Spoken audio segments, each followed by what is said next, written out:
Hey, welcome to this video. If you're confused by the title, don't worry, I'm gonna explain it in a second. I just had to come over here really quickly, not really quickly, this is gonna be a long one, but I digress. Anyway, I wanted to come on here to talk about a certain project that I experienced recently that caught my attention and whether intentional or not, changed my life in a very big way, and I'm here to explain why. Now, if you paid attention to my channel in the last month or so, you would know that I am obsessed with Life is Strange. If you don't believe me, the game case is literally right next to my computer. I love this game so much. Anyway, after that game came out, there was a lot of fan art and a lot of music made in dedication to the game and like inspired by the game, and it was really like interesting to see for a while, and it still is interesting because a lot of people are still making it. And with the prequel that came out recently, it just made the hype even bigger than it already was for the past 2 years. So that's very good to see. But this project in particular really caught my attention because I saw it multiple times, but I never really dove into the project itself. I just saw part of it, and then I fully dove into it after my curiosity got the best of me, and it was the best decision I could have ever made regarding a fan project. So let's get into it. Well, warning right off the bat, this is gonna be a very long video, and if the author of the project that I'm talking about right now so happens to be watching the video, first of all, hello, I love you a lot. You are an amazing author and person in general. So if you're watching this video, that makes me even more nervous. So that's great. But just warning, this is gonna be a very long video. If you're not into that sort of thing of me just talking about something that I'm interested in, then this video is not gonna be for you. But anyway, let's talk about the fan project known as Life is Strange: All Wounds. Let's get into it. But first of all, this fan project started off as a fan fiction of Life is Strange that was released very shortly after the final episode of Life is Strange was released back in October of 2015.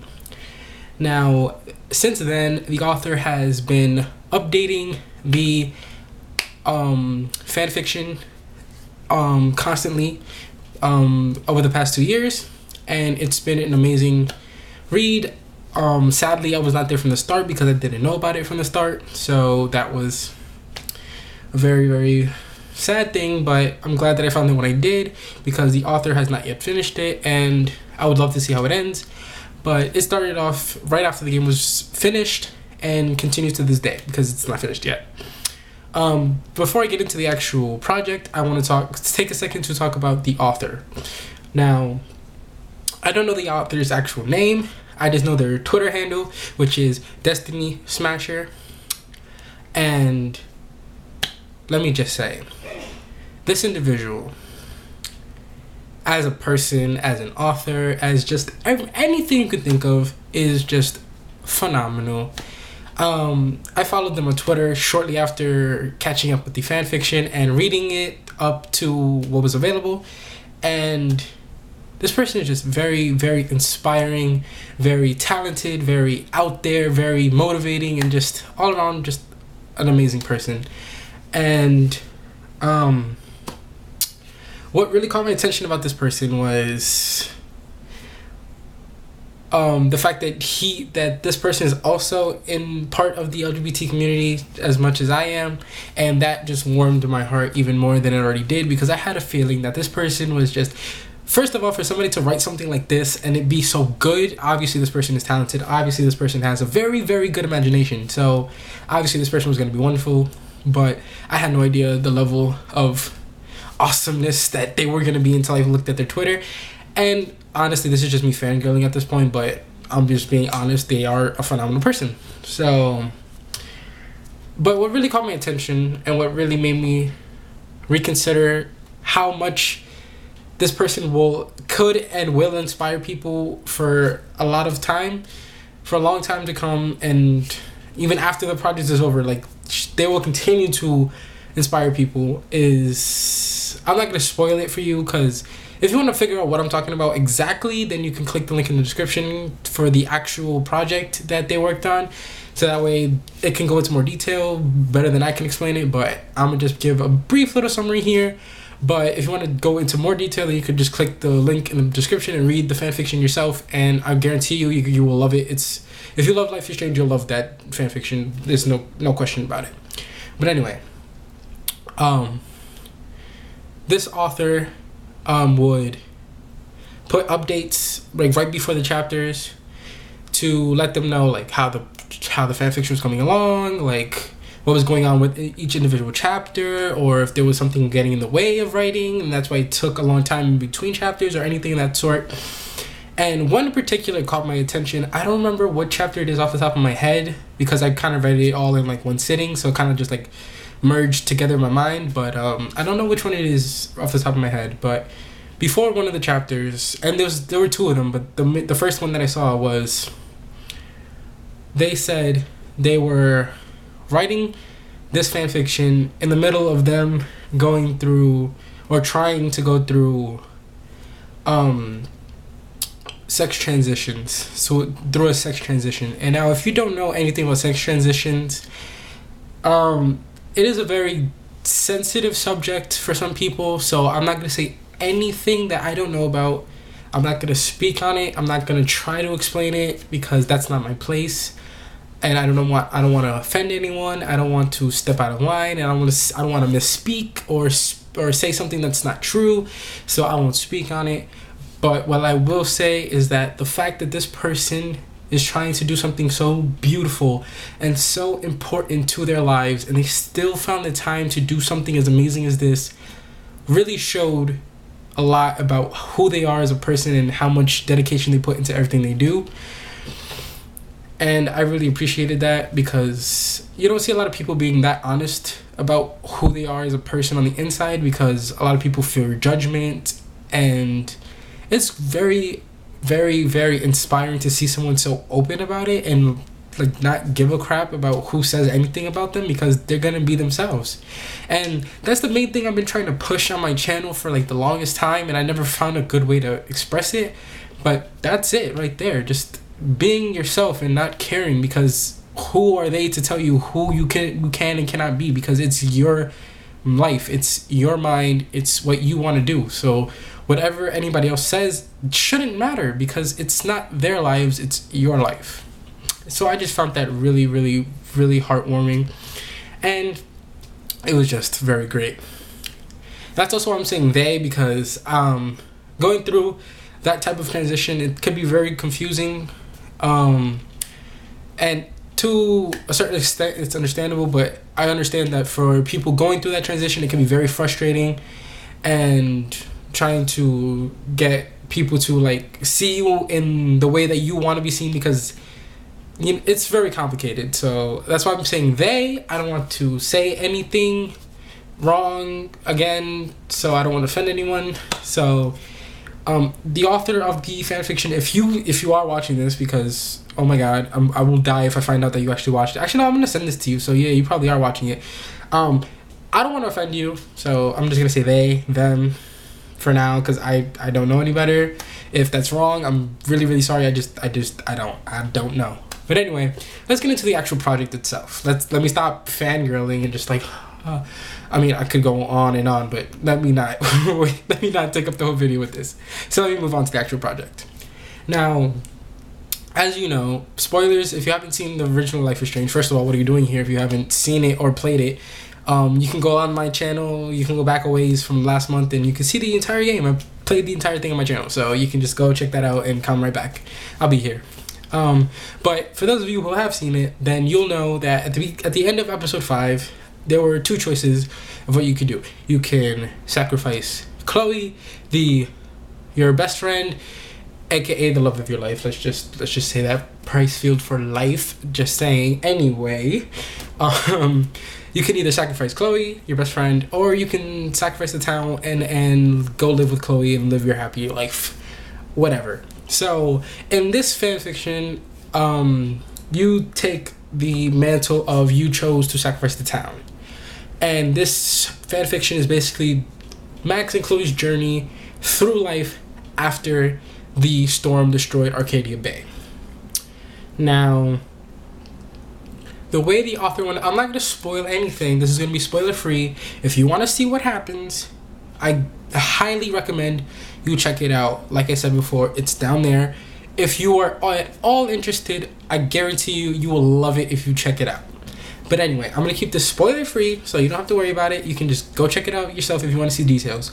But what I will say, the way the author went about it and threw in elements from Life is Strange and added things from like modern times, because this was back in 2013 and obviously this game is like, obviously real life was like ahead of that, so obviously things were a little bit outdated. But the way the author went about it was they added things from like modern day and made it more realistic.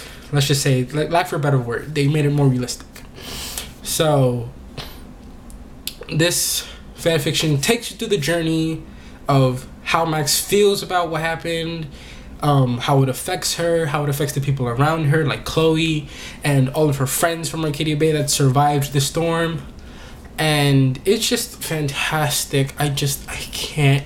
And plus, I'm not, again, spoiler free, but the references. Oh my god, I tweeted at the author too about this, but the references are so good. It's, oh man. You know what? No. You know what? If you haven't read the fanfiction, stop the video right now, because I am going to talk about references and they might give some stuff away. So don't go past this if you haven't read it up to where it's available. Just don't do it, because it will ruin it. I'm telling you right now, I'm warning you. Go read it, because I'm going to talk about it. Don't watch past this. I'm warning you right now.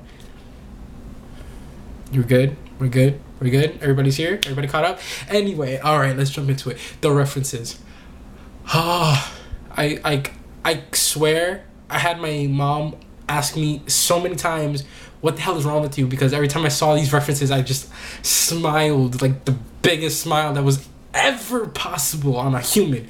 I swear, because it was so good, because it was like elements from other games and or like TV shows and stuff, but it fits so well into the narrative. It was so good. Let's talk about it. First of all, Undertale, right?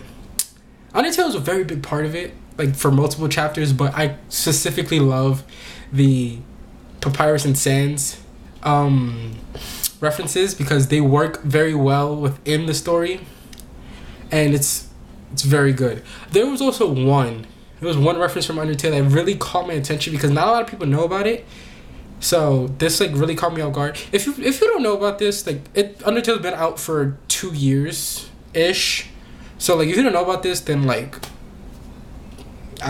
you should. Like pretty much everybody knows everything there is to know about the game by now, so this shouldn't be a surprise for anybody. But if it is, my bad. Anyway, there was a quote from Undertale used as a quote to explain what happens to a certain character. I'm not going to spoil that part, but I'm going to put the reference in there. They referenced the character W.D. Gaster from Undertale, who's a very mysterious person in Undertale to begin with, but the fact that they implemented that specific line and made it fit into the narrative so well, just like great job. Okay, just fantastic job. That's all I gotta say. Anyway, let's talk about my favorite reference, like throughout the whole thing. Chrono Trigger. Okay, let me just take a second.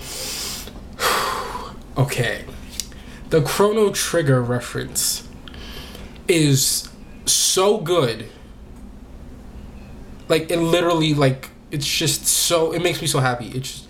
It's so good. It is so good. Because if you haven't played Chrono Trigger, by the way, I don't care about spoiling this. This game is like 30 years old at this point.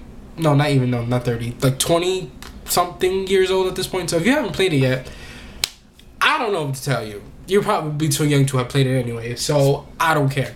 Anyway, basically there's this area in Chrono Trigger called the End of Time, where it's basically like this black void-ish type area where you go to fight the final boss. Now, this place is used as sort of like the epicenter of like all the weird stuff that goes on with the characters, and like it's used as like a central hub to like tell parts of the story that are like could be confusing, but it ties together at that one point. It's basically like everything that goes on is tied to this one place, and like this place is very, very, very important. And I just liked it very much, especially toward like the last few chapters that I read, like with the ones that were available for now. It was so good because it actually like showed that like the characters are affected by this place, and like everything that goes on is connected to, is tied to this place and goes through this place. So it was really good. It was amazing. But anyway, that's all I'm gonna say for now, because I don't want to spoil it for anybody, because I want you to enjoy it naturally and enjoy it for yourselves, and you can take your own reactions out of it. But this is how I felt about it. It changed my life for the better, because it just made me way more proud to be part of the LGBT community, because people like this are part of the LGBT community. People who can create things like this out of their mind and just put it on paper, and it's so good. So this fan fiction means more to me than the author can ever actually understand, and more than I can ever put into words. So to the author, Destiny Smasher, because I've tagged you in this by now, I should have, if I've done my job correctly, you know, like this was kind of the point of you watching this and you getting my reaction out of it. But anyway, Destiny Smasher, phenomenal job. I cannot wait to see how it ends. I'm just patiently waiting, kind of dying inside, not gonna lie, but I understand the writing process takes time, so I won't rush. But I'm patiently waiting for the final chapters to be released, and I cannot wait to see how the story wraps up. So thank you so much for creating this project. I understand you said this would be your last fan project, so I'm very proud to have read it when I did, and I am very proud to experience the ending right when it comes out, as opposed to later down the line. And I just want to say congratulations to all of everything that's happened to you so far. And I want to wish you good luck in everything that you do, everything in your life. You are just a phenomenal person, and you are truly a very good role model and inspiration inside the LGBT community, especially regarding your current situation. And the fact that you are facing such a tough situation and you continue to do things like this, it's just amazing. It says a lot that you are a very kind-hearted person, and you are just wonderful. So I'll leave now before I get too wrapped up in emotions. So yeah, I hope you liked my little ramble / discussion of what I felt about your project, and can't wait to see how it ends. Bye.